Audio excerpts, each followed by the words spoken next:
Hello and welcome to Trending Treasury, the weekly webcast by Arling Close.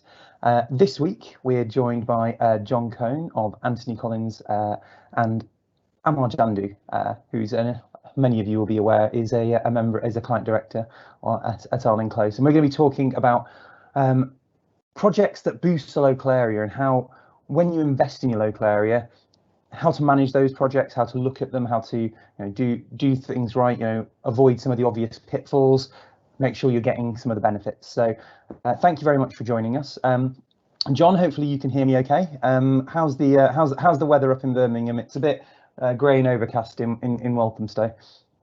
Yeah, it's pretty grotty here as well, I'm afraid. So yes, not good at all.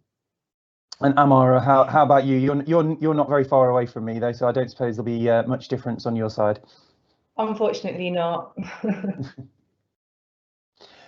So great. I mean, just as a little bit of to begin with, just as a little bit of background, Amar, we're here to talk about looking at boosting the local area. There's been a lot of investment by local authorities into their local area over the years. But it feels like there's a bit more of a feeling of urgency now, post-COVID, that there's going to be a bit more of a requirement for local authorities to get involved in their local area. What's sort of the background around COVID? Like, what's it actually done to the economy in local areas, and what's the impact been? Yeah, sure. I mean, I think it goes without saying that the economy as a whole has been significantly affected by the pandemic. We've had 3 national lockdowns now, so all areas have been affected in varying ways, but we can really see it when we walk down our local high streets. When you look at, local restaurants and shops have been closed now for months on end, only to recently reopen. So it's important to remember that we've had government incentives at the moment in place, keeping things ticking along. But as those begin to roll off and shops begin to stand on their own 2 feet, as well as restaurants, we will begin to feel the brunt of things. And these local occupants on our high streets will be looking for extra help, whether that be in the form of loans or grants. They will be needing that extra support. Yeah, it's interesting, for those of us who are lucky enough to work from home, you sort of get your shopping delivered in, you get your Netflix, you have your you're a little bit insulated from the real world. But I was reading an interesting thing the other day which said it's very, very dependent on where you're based geographically, whether most people could work from home. And as you rightly point out, there's a lot of places where even though the furlough scheme has kept things ticking over, as we come out of that, there'll be a real requirement for those local economies which aren't lucky enough to just be able to tick over at home to be supported. I mean, moving to you, Jon, when we think about the ways that local authorities can support the local area and the way that they can invest local area to try and boost growth, what are some of the options available to local authorities? I mean, what can they actually do? I mean, Amar's focused on the high street, but there's lots of different businesses and lots of different organisations in the local area that local authorities are likely to want to support. And what are some of the ways they can actually do that? Well, you're right. I mean, I think that local authorities can play a key role here, and they can look to ways to create jobs and to help reduce climate change and help cure market failures. There are ways that they can do that. It might not be an immediate effect, but it will certainly should help. That's the whole aim of it. So they could make loans to certain organisations that can then employ more people and sort of then create growth and improve the economy. They can also do that by way of grants where at all possible. They could consider investing by way of shares into certain organisations if they think they are the right organisations to invest into, or they can create commercial subsidiaries that can do certain of these things for them, whether it's houses or housing or other ways of investing in the local economy, like some local authorities already do. Or they could also look into joint ventures local authorities don't always have, whether it's land or certain skills or to do certain things, but they can, if they can work together with other organisations through joint ventures, that's a possibility. Yeah, it's quite going to be a bit of a shift in some ways. You know, we're at the moment, a lot of the grants and a lot of the funding and a lot of the ability to support local businesses is coming from central government. It's not that they're just acting, as a simple pass through. There is obviously that they are acting as a principal in providing the funding and the grants. There is decisions being made, but in a great, in the great scheme of things, there's a pot of money that they're administering. When it comes to moving away from simply, I don't want to say simply in a condescending way, it's not been a simple process at all for most local authorities, but if they're moving from being more of a sort of knowing what the policy and what the background is of what they need to do with providing COVID grants, if they're moving towards more of a approach where they're leading, where they're making the decisions on who gets the money, when, how they get that money, what's the approach that they need to take? And in your experience, what sort of, is there a mindset that they need to have when they approach investing in the local area? I think so, yes. I mean, because this is public money that they're using, so they want to make sure it's used in the best possible way to get the end result that they're wanting.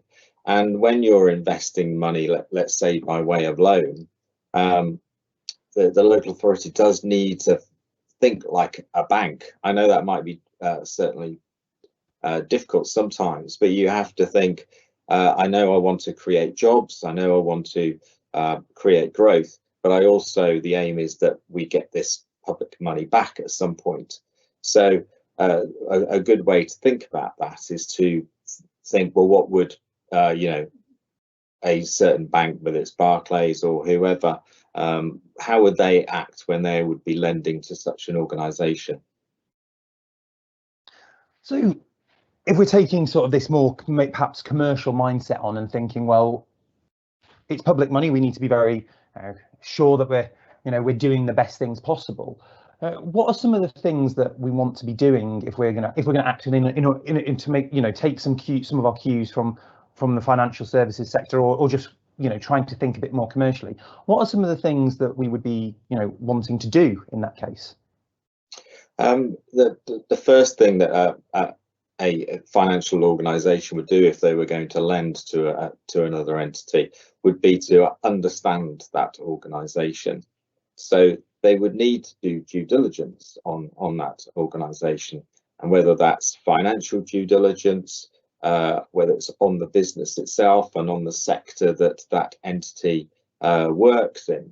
So that would be pretty key. But the local authority may not have the right people to do that. So that's when it's important that they get advice from somebody to help with that. And then they also need to get valuations of the assets. They need to understand the assets that the entity has and what the value of those assets are. So that's certainly one of the most important key things that a local authority could do. Yeah, I mean, thinking about sort of due diligence, I mean, it seems like it's an obvious thing that a lot of our listeners will be saying, well, yeah, of course we do our due diligence. It's an obvious thing to say, but actually there's a long and rather inglorious history of local authorities making investments in their local area, trying to do things correctly, and it all going wrong, and it going on quite publicly. I mean, I mean, it's a long time ago now. It's almost 30 years ago now. But and so some of us with a bit of grey in our hair, like myself, will remember the series of Mr. Blobby themed theme parks that we had in the UK in the 90s, which seemed like a great idea at the time. Lots of local authorities funded those theme parks in their local areas, and well, I don't think I need to tell anybody that they're no longer going, and a lot of local authorities did lose money. So clearly, due diligence is important, but when we look at things like, the intentionally mischievous example there, it isn't just about due diligence. Sure, there's other things that we can do to make sure that local authorities, don't, if it all does go wrong, that things don't, the money doesn't completely disappear. I mean, are there, obviously you're here as a solicitor. Are there ways within law to sort of protect the council's money a bit more than just making sure that your due diligence is done and things are done relatively well? Yeah, no, there are. So as well as obviously doing the due diligence, is that it's important that the relevant local authority documents what they're doing correctly. And there are ways of doing this. So if, for example, it was either a loan agreement or a grant or a joint venture, it's really important that the local authority takes advice to ensure that the loan agreement or the joint venture arrangements, whatever they might be, are documented in a normal form, in a market form that manages the risks for the local authority. That's what all these documents are there for, to protect the local authority. So it's important that say for example, for example, a loan, that it looks like a proper loan agreement, that a bank, this is where it's like you have to think like a bank, to make sure that the bank is the documentation gives them the right protections, so it's the right covenants. It's the whole point is that you are lending to this organization, you know what it looks like now, but you don't know potentially what it might look like in a year's time. So you put covenants in there to sort of try and protect yourself and give you the information that you need to ensure that the borrower doesn't change dramatically from the time that you actually lend them money. And then there are other things such as security. So from a legal point of view, you don't have to understand the assets of the borrower, and then you take security. You should always take security over certain assets for your loan, if that's at all possible. If the borrower doesn't have any assets, then it may not be such a good idea to lend the money to that borrower, because if it all goes horribly wrong, which unfortunately sometimes things do, is that you might need to take to enforce your security over that asset to get your money back. Because this is public money, you should be protecting it. So it depends what assets the entity has, but you should consider getting security over those assets, or a guarantee from somebody that does have the assets to help ensure you get the money back if it all goes wrong. What is the if we think about security, I mean, what sort of things are appropriate security? I mean, I know that it's very easy if I'm lending money to a house builder, or if I'm in a joint venture with a house builder, and I lend money to my to that organisation, I've got something obvious to secure the land, secure my loan on. There's land, there's buildings, there's obvious assets there that I've got hold of. But that's not always the case. It's not always that I'm lending money to an organisation in order for them to go and create clear fixed assets, or sometimes the loan will be for other purposes other than just creating something. So if there's not an obvious asset created by the project, if we put to the side, well, maybe you should only fund, it could easily be, well, our policy is only to fund something where there's going to be an asset at the end of it, so we've got some security. But if we're doing other things, what are some other things that we can get security on, and what some of the things might we will not want to get security on? Well, sometimes, depending on the value, depending on the type of entity it is, if it doesn't own any land, but it has a good balance sheet with other things that it owns, whether it's, for example, intellectual property, for example, you can take charges over intellectual property, but you'd need specialist advice as to the value of that intellectual property and how quickly it could be to sell if it all went horribly wrong. There's no point having security over something which you can't sell at the end if it does go wrong, to get your money back. you could, if the potential organisation that you're going to lend to has a very rich shareholder, for example, you could consider taking a guarantee from that shareholder and even taking security for that guarantee from assets that are owned by that particular shareholder.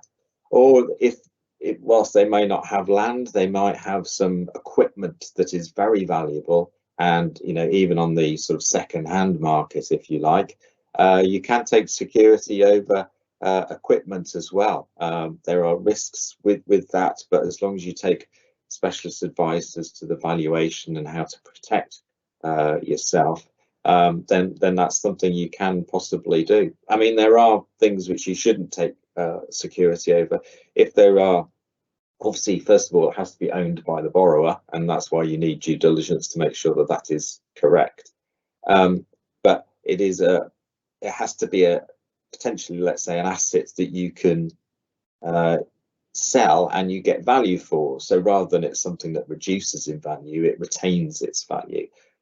So I've come across a local authority that was considering lending to a laundrette that wanted to take security over towels. I don't think that, I would say that's not a good idea for taking security over that. I don't think the second-hand market for towels is great. No, I quite agree with you. I'm not sure that that securing loans on shall we say soft fixed assets like towels is perhaps the greatest idea. So I think it's quite interesting, because obviously we're talking about this from a protecting public money point of view and making sure that people are and making sure that councils are treating these organisations quite professionally. But to a certain extent, these are the worst case scenarios, and actually local authorities aren't going to want to activate security, take control of assets. That isn't, it's almost the exact opposite of what we're looking to do when we make these loans. We're looking to stimulate the local economy, help local businesses, not say, well, you haven't paid your loan back, so we're gonna immediately enforce our ability. I mean, I would presume, and thinking about this logically, that most local authorities are going to want to ensure that they have dealt with any issues way before we get to enforcement.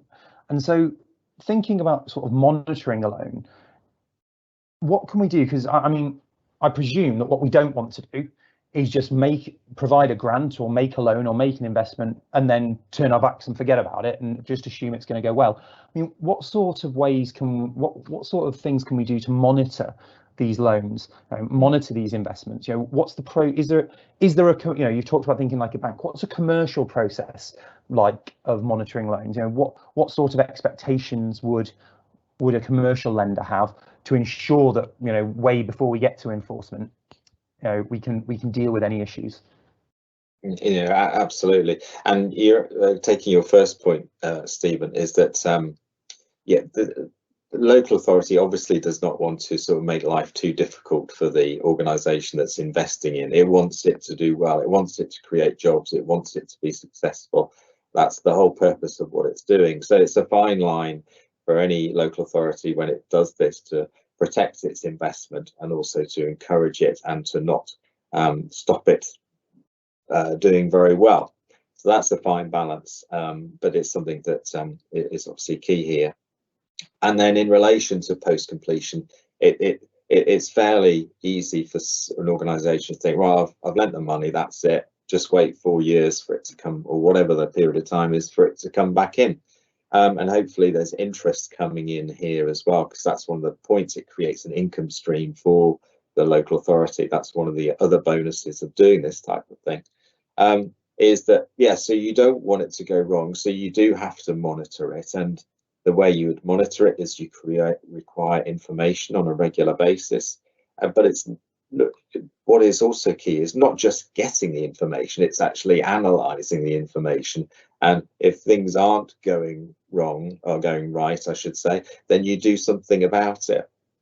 I recently had advised a local authority where things weren't going right with a loan, so they didn't enforce their security, but they said, right, well, you're not getting any more loans for the moment until you explain what's going on here, and you can give us enough comfort that things are going okay and you'll get back on track. And it is back on track, and it'll start again. But if you don't do that monitoring, you could end up in a very weak position. So you make sure you get the annual accounts and you analyze those annual accounts. You get quarterly accounts. You get regular valuations. If you've got an asset such as security over property, you get a regular valuation over those assets to make sure that they haven't gone down and there's still enough headroom in that to repay your loan if it all goes horribly wrong. Hopefully it's just as straightforward. We've got the information then, and it's all going well perfectly. But it doesn't always happen like that. And the first sign of when a loan agreement is going wrong is when the information stops coming in. That's a sure sign of when things are starting to go wrong. And then, so that's why the local authority needs to know when it's supposed to be receiving that information. So you need to have a process in place where somebody within the local authority is monitoring it.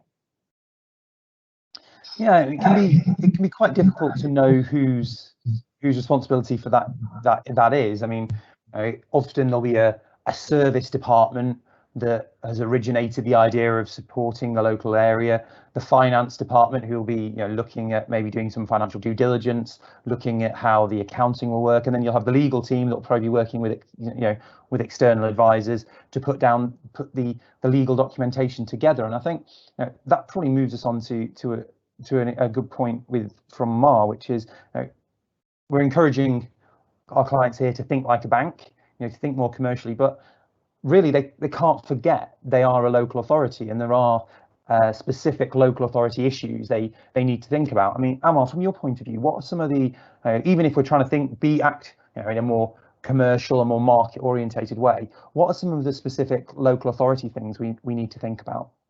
Yeah, sure. I mean, it's a difficult one, isn't it? Because on one hand, authorities are almost being forced to think commercially with things like budgetary pressures, but then at the same time, there's various legislation and rules that sit in place as a local government entity. So it is really balancing that weighing scale there.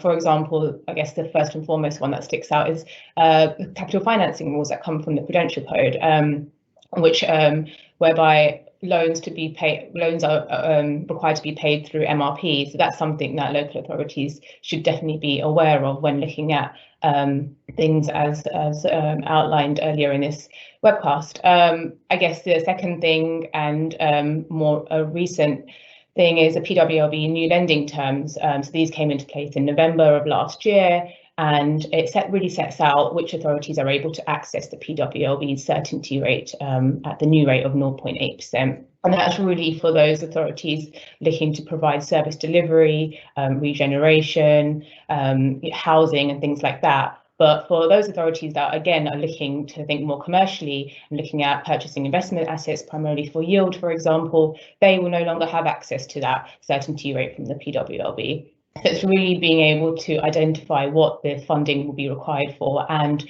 which funding sources will be available due to that. So when we think about the new Public Works Loan Board rules, a lot of what we've been talking about, trying to stimulate the local area, it seems to me that a lot of these things, there will be, I don't want to say a grey area, but it will be quite important to document why these loans are being made, because as Jon's pointed out, one of the benefits of investing in your local area to stimulate local economy is that you'll receive an income stream. But one thing that's been made clear in the Public Works Loan Board consultation and the rules that followed up were that you can't make loans purely for profit. That you can't make purchases and investments purely for profit. So a lot of this is going to be documentation. But when we think about some of the things like housing companies or like supporting local businesses, are those things that under the current PWLB rules are encouraged or allowed? Yeah, certainly. So in terms of I mean, the primary agenda is to support the local economy. So when it comes to housing and things like that, then of course that's encouraged. But like you said, there is certainly a grey area. And that brings us back to that whole area where it's purchasing investment assets.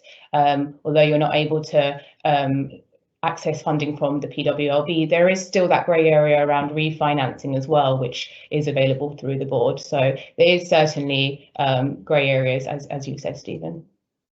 So I suppose the real approach then is to make sure that you've got a clear sort of audit trail of why you're doing these things and what the justification for them is, that you're not doing them to support services in the sense of generating an income stream, and more you're actually using them to support the local economy. And yeah, exactly. And that kind of brings us back to the legislation and rules in place, and that's why there is these reporting requirements that are in place for local authorities. So there is that transparency for the public.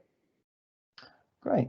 Well, I suppose we just to finish off, I think everything we've been talking about has been relatively hypothetical with one or two examples. I think what would be quite interesting is just to think about some good examples and some bad examples from all of our sort of shared past of where due diligence and documentation have been a good thing and worked well, and perhaps in the past where some of them perhaps have not gone so well. I mean, from my point of view, there's plenty of examples out there of local authorities where they've actually done everything that Jon described, thought very commercially, set themselves up a company, done it all of the legals are correct.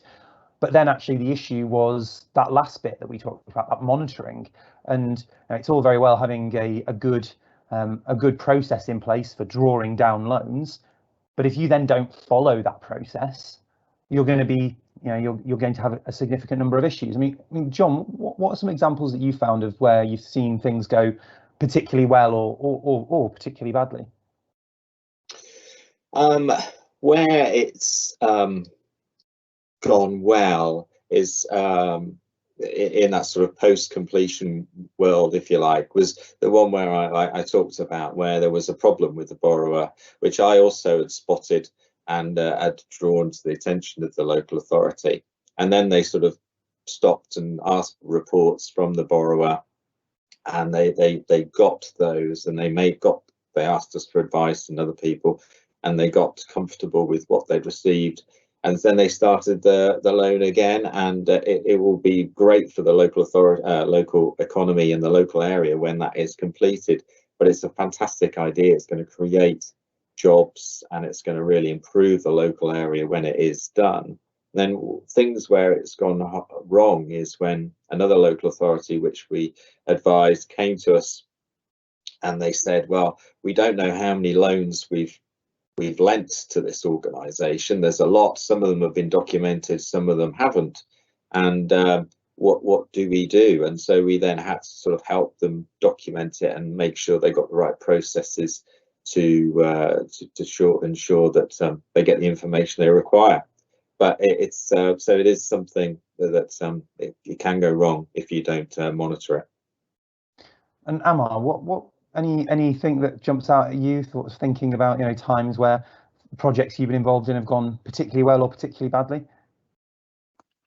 I guess for us, it's more of a timing issue that we see a lot for authorities where, take out borrowing and then the project just doesn't go ahead. And I think that's certainly been the case over the past year as well. There's been lots of delays due to COVID, and, spades just don't hit the ground as fast as many authorities expect them to. And then they're sat there with the funding and no progress. And I think that's one that we see quite a lot.